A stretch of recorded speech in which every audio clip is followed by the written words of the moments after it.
Hello guys, my name is Leo Gamboc. Together with Jonas Drechsler, we produce Worth It, an extreme mountain bike documentary.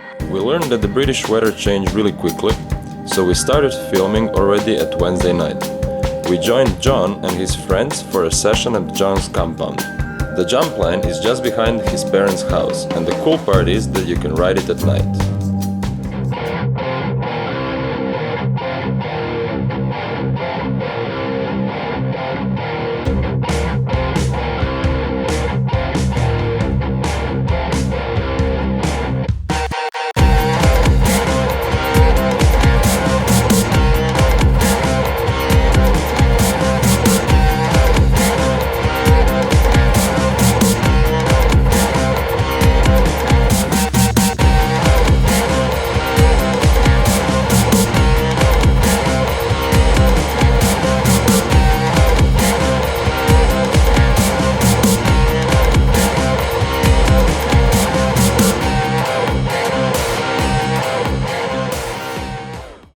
The next day the weather smiled at us, and the long-awaited session and Leatherhead went down.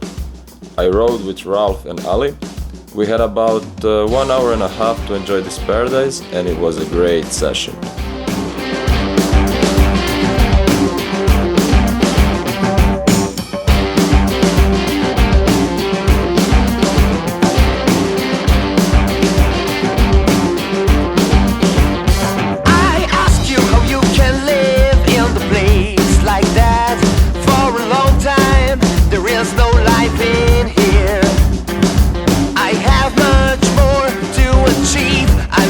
Hit the road. I'm gonna live this town, living here I can't afford. I must be careful not to lose my youth. It's the only thing I have, but I'm not poor. I don't care, she loves me, my only love. I'm gonna live this out, living here I can't afford. After I did my first full run through the main line in Leatherhead, I called the 360 tabletop on the last one. Not that as easy as I thought, but it was a now or never moment, so even after a crash I gave it another try. I'm living my home. I was so happy to get it done. The locals said I'm the only one beside Chris Doyle to get a 360 on the last set. We knew we'll only have rain showers for the next few days, so we drove our home to Corbett to ride the biggest skate park complex in Europe.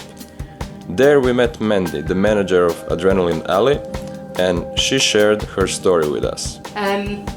My son was born in 1986, a very healthy child, and from the age of 2 he got very sick.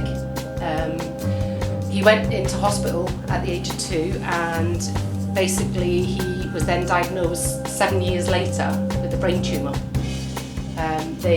The hospitals didn't recognise his illness, so he was just basically growing up in a hospital.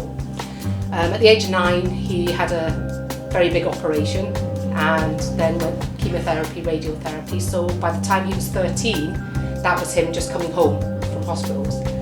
And after he came home he didn't have very many social skills or friends, so he met Nikki, who works here, and started to skateboard.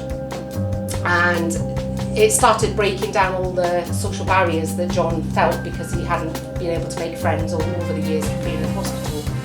And unfortunately he went out one night and 3 local boys decided to beat him up because he had a skateboard. So they broke his ribs, they broke his fingers, broke his jaws, teeth, and obviously John was in a bit of a mess because it frightened him so much because he had never experienced anything like that. Growing up in a hospital, it's very compassionate, it's very caring. So obviously when he got beaten up, it was something that was very alien to him. So I had been through a very, very difficult sort of 13 years with him, and I thought he needs to get out, he needs to be in a social environment. So I said to John, you know, what can I do to help you get out and do the sport that you love, which was skateboarding? And he said to me, Mum, it's not just me, it's the BMXers, it's the inliners. Basically, we have nowhere safe to go. So, you know, residents move us on, the police move us on, and we're seen as antisocial. And I I just couldn't believe that, because these guys were passionate about the sports. So I basically got the community of riders together and said, right, what is it you need? I didn't have a clue what I was doing. I was an apprentice hairdresser looking after John, who was still sick at that time. And they said, look... What year was that? That was by this time it was 2001. Alright. Yeah. 16 years later. Yeah. So I basically said to the kids, what is it you need? And they said, we just need somewhere safe. We need somewhere indoor. But that was very, very difficult.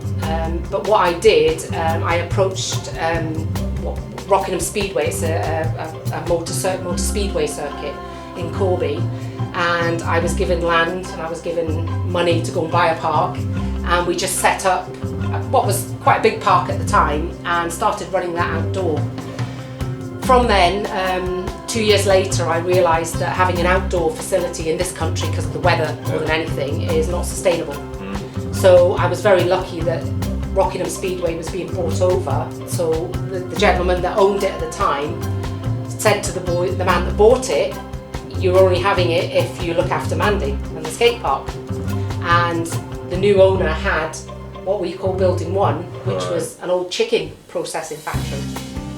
So I basically signed the lease for that in May 2006, and we opened in August 2006, and that was the start of Adrenaline Alley as it is today, which is now the biggest in Europe.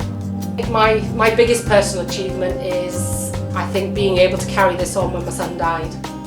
He passed away 7 years ago.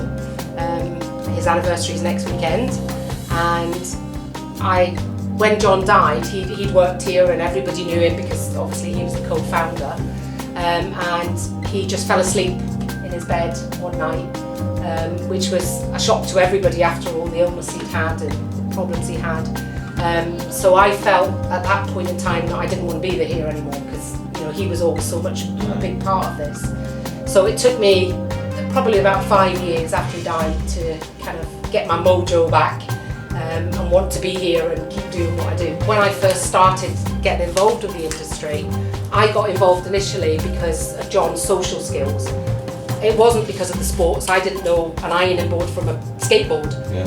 But I quickly recognised the social element of it, the physical, the mental, the skills that's involved, and the passion and dedication that the riders have, no matter what sport it is. They all have the passion that's needed to be able to come, have fun, aspire, inspire, all of the things in these sports that organically are there that people sometimes don't recognise. And that to me is what has also driven me on. But I think the biggest thing is that for all John's difficulties in his life, and that although he's passed, his life has changed so many other people's lives. So that's his legacy. I didn't thought we were going to get such a story. Thank you. That's okay. That's only a little bit of it. That's only a tiny bit of the story. But it's really amazing. Didn't thought Sunday was a chill day. In the non-such park in Epsom, the locals had a small annual show for their community. Great vibes to finish off the weekend.